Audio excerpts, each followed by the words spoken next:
Hi everyone.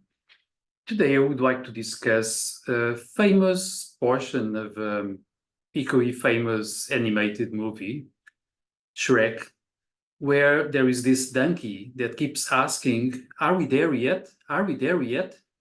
While Shrek and his little bunch of people are moving towards the far, far away land.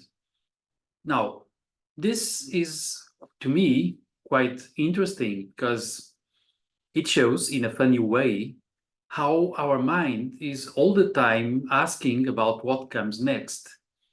Or are we still reaching towards something, or are we getting it?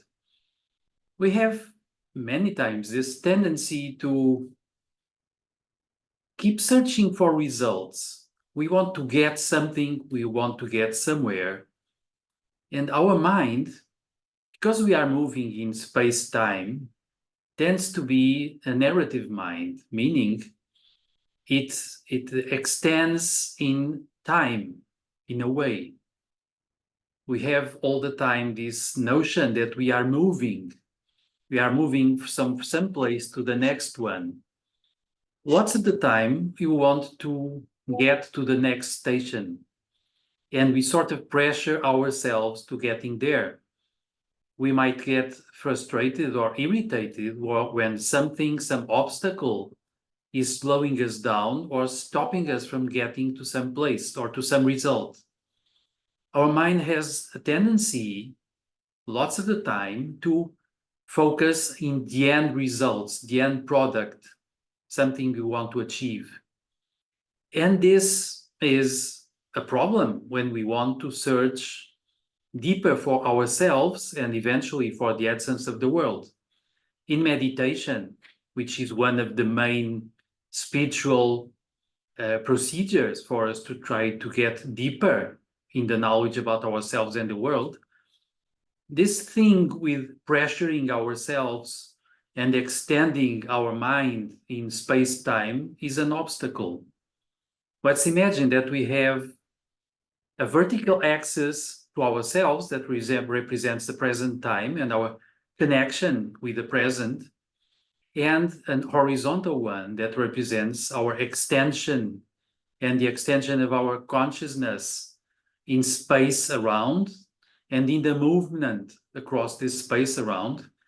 Then we have this tendency to search for the past, to learn from the past, to project ourselves towards the future, to try to understand where we are going, trying to reach something.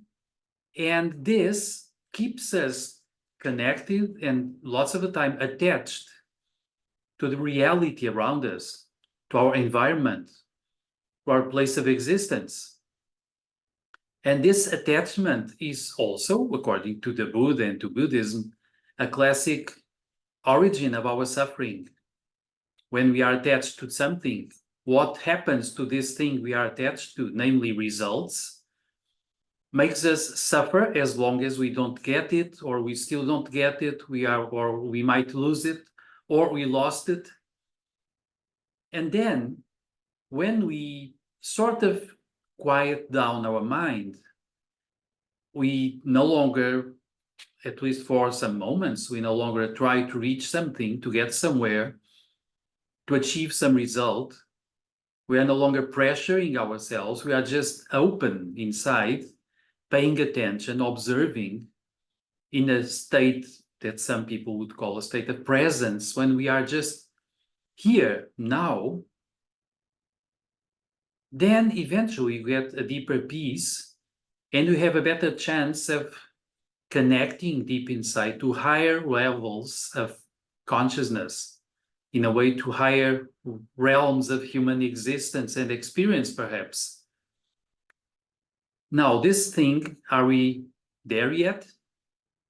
Is really about our inner pressure, the way we pressure ourselves. Sometimes we pressure our other people to achieve something. And when we are traveling, this means lots of the time that we are not really enjoying the journey, because we are not really flowing with it in the present time. We are pressuring. We don't pay attention to the trip. we want to get to the end result. And this damages our enjoyment of life, of course. And this stops us sometimes to really enjoy being alive moment to moment, here, now, paying attention. And something that is connected, of course, is evaluation. When we are focusing the end products, getting somewhere, achieving something, we evaluate constantly to what extent are we there or not yet there? Have we achieved it? Have we got something? Do we have a nice result? Are we failing this result? Is there some obstacle? And we are evaluating all the time. When we learn progressively to stay in the present, enjoying the trip, we no longer have such tendency to keep evaluating everything. And this helps us go deeper within ourselves and connecting at a deeper level with other people and the world, with also a more intense enjoyment of life. And this is the idea for now. As usual, if you like it, share, comment, subscribe, the whole thing as usual. See you.